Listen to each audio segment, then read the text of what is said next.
Hey everybody, how's it going? It is Matt, and it is finally Fiendish Friday. Yes, folks, it is already TGIF. Alright.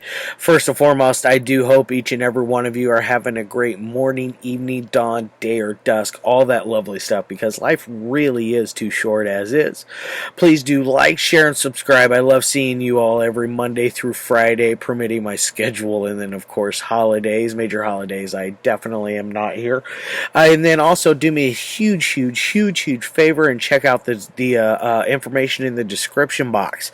I got stuff in there like your brief synopsis, your starring cast, the director, runtime of the cut I am watching, along with an MPAA rating, if there is one that exists, some trivia, if there's anything worthwhile of mentioning, which today I couldn't find anything that was really worth note in there for that. And then there is a link for either a trailer or a scene from the movie itself. Today I do have the link for the trailer, so you do have a little bit bigger of a taste than just me blabbering on about it. So definitely do me a favor and do us both a favor and check that out, because I know that some of you will definitely find some of that information very useful. Anyways, now that I got all of that out of the way, let's get on to the movie of the day, the film of the day. This is a wonky, wacky one. It came out back in 1983. It was none other than The Beast and the Magic Sword. Sorry, I got my dog here with me, and you know how he is, guys. If you're a regular at the Matt's Movie Mania, you know how my dog is. He likes to hop up in the way sometimes, or shove me, or move the computer, or whatnot. Whatever devious, mischievous things that he is up to at the moment. But anyways, this one came out from Mondo Macabro, just to let you know. It is a standard issue pressed Blu-ray, zero reversible artwork on this one, which I don't really have too many Mondo Macabros. I don't think they're really hip to the whole reversible artwork stuff. I got this one from Amazon, hence why it comes in the blue case instead of the limited red case. Honestly, I don't think it's worth it. I think this movie is god-awful. I think it is boring as shit. It's all atmospheric blah blah blah. There is nothing really of great redeeming value going on here, in my opinion, folks. Even the special features are just like, whatever. You got an introduction with Paul Naschy in there. You got what else was on there? You got a commentary on there, and then you got an interview with Gavin Bradley, who is did a book on the history of werewolves in cinema, which is an interesting. That's probably the best part of the whole disc, is that itself, and then of course the ending, because it's nice to see it end over, because it is almost 2 hours long. It runs at an hour and 54 minutes, at least this cut here does. I don't know if this is run into any kind of cuts along the way. If it has, I'll be very surprised. If they did, it would probably be to cut down on that runtime, because it is a longer movie. It is a little longer than I like to spend with something as slow and as this one. This one relies extremely heavily on the atmosphere. The acting is just it's okay. It's one that, if you like gothic, moody set pieces, you'll like this. I normally do like that stuff. I'm a fan of it, but this, not so much. Now, what else do we got on here for as far as special features? That's all that really matters. There is an interview, two different little interview type things with Paul Naschy, which is okay. I mean, it was informative. It goes over some of the stuff that he did with the Japanese production companies that he worked with, because this is a Spanish werewolf movie made in Japan. So it's an interesting little mashup that we got going on here. That's what initially drew my attention in, is the fact that it is a Spanish werewolf movie with samurais and ninjas. On paper, it sounds awesome. The cover artwork for this is just so cool. But it is a clear case. Everything else sounded better than what it naturally is.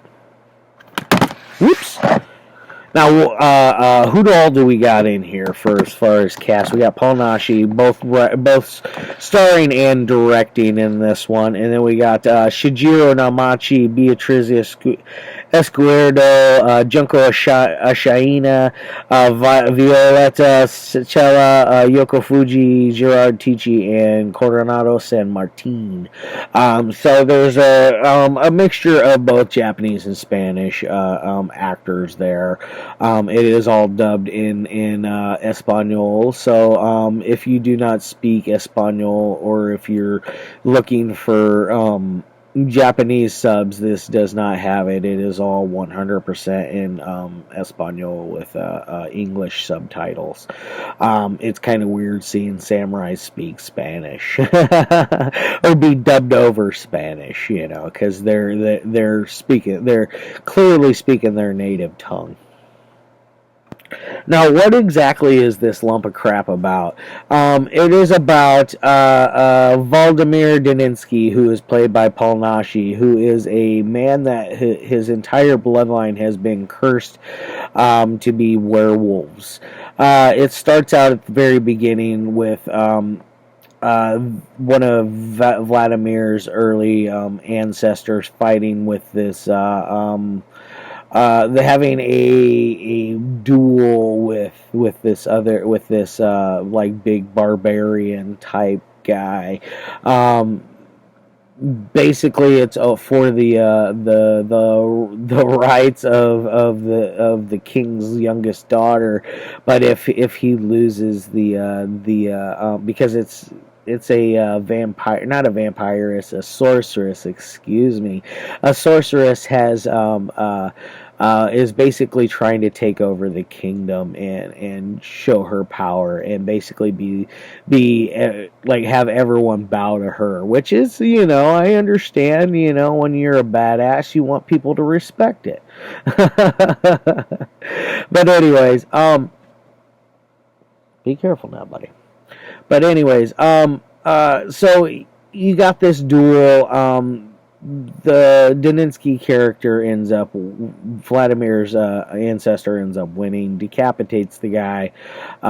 In turn, the sorceress decides she's going to put a spell on the Daninsky bloodline, which she has like this little like wolf skull, and she stabs, like bites, like uses the teeth to bite into the young pregnant woman's belly, and ever since then they were destined to be werewolves.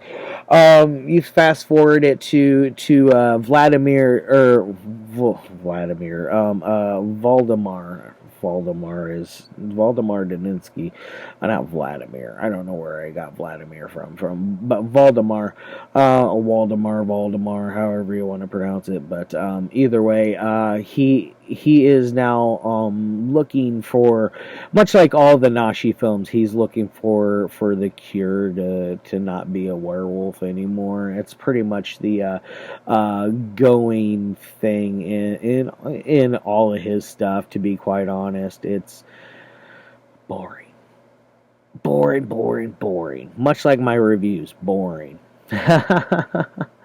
Anyways, but he's trying to find the cure for this. He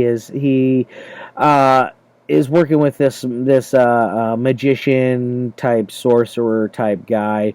The Spanish Inquisition type people come in and kill him, and which in the dying breath of the sorcerer, he tells Waldemar to go to Japan to go meet this other sorcerer named played by Shigeru Amachi, to because he may be the only other person in the world that might be able to fix what he's got going on. While he's there, they try out several different things, and none of it's sticking. Waldemar has basically his werewolf is going around slaughtering people left and right. You don't get to see a lot of werewolf. I mean, you see it, but there could be much more werewolf action. It's definitely got more than yesterday's with sheepskin and then werewolf woman. It definitely fills the boots on getting werewolf. You don't, but there's not enough in my opinion. There could have been more. But he heads to Japan to go meet with this Kayani, I think is what his name was, Kian. Kian to see if he can help Paul Naschy out with this curse. They try a few things. He escapes, goes crazy, kills a bunch of people. Eventually finds himself in this cavern with this other sorceress, who has a tiger by the name of Shere Khan, by the way, which made me giggle because I'm like, Jungle Book, tiger named Shere Khan. But there's a very fun scene where they have Paul Naschy, the werewolf, locked into like a cell with with Shere Khan, and you have a werewolf versus tiger fight going on. It's pretty cool. I think that's probably one of the best scenes of the whole movie. It drags for the most part. There's lots and lots and lots and lots and lots and lots of dialogue. You do get some boobs in there, so that's nice. You eventually get to the point to where you're seeing some samurai action. Kian is very handy with the katana and the blade, with a blade. He's very handy with it. So he spends a lot of his time trying to stop Waldemar and his basically lift the curse off of him and basically kill him. Which while he's at this sorceress's cave after this showdown with Shere Khan, she decides he breaks out, and they're going to have a little showdown between the werewolf and the sorceress and her henchwomen. They try to take down Waldemar, and it does not work at all. He ends up killing them all. The only thing that happens is she has a sword made completely of silver, and silver, if you all know, with the werewolf mythos, silver is can kill or injure a werewolf very badly because they are highly allergic to it. It causes reactions. So she slashes him across the arm. They come up with the great idea to go and get this samurai sword back.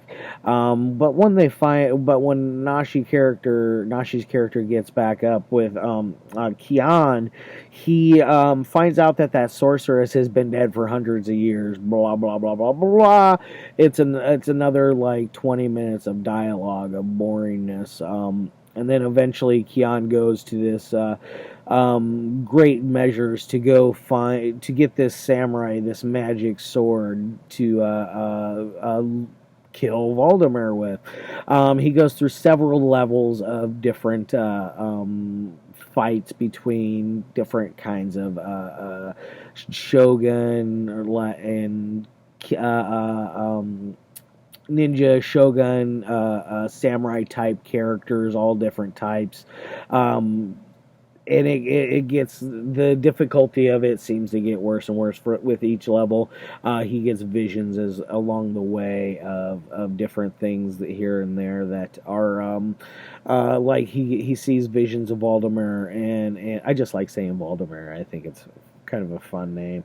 But he sees visions of him in one of these dead samurai's face, like when he sees his face, he sees visions of Waldemar and stuff like that. It's an interesting ordeal. He eventually gets the sword and he does kill Waldemar. Spoiler, blah. I'm saving you guys $20 and the 2 hours, $20 and 2 hours. I'm saving you to not watch this one. Sorry, Mondo Macabro. I really like your stuff from what I do have. It's not a lot. My favorite thing that you guys got is For Your Hide Only with Wang Wang. That is the shit. But either way, this is a dud in my opinion, guys. I'm sorry, but as far as technical sides go, it is probably that's its shining point. Is it's a technical, it does good on a technical side. As far as the acting goes, it hams it up enough to where it works. The story, it sounds really good on paper, but it doesn't really work out. The momentum and the tempo, the pacing of this movie is just all over the place. It hiccups and stumbles all the time. Every time you think it's about to pick up, you have a very brief werewolf scene, and then it goes back to another 30 minutes of dialogue. Very boring. So I'm going to give it a 2 on the technical side. As far as an entertainment side goes, this thing's a 2 as well. 2 out of 5. So this is like a 4 out of 10 kind of movie.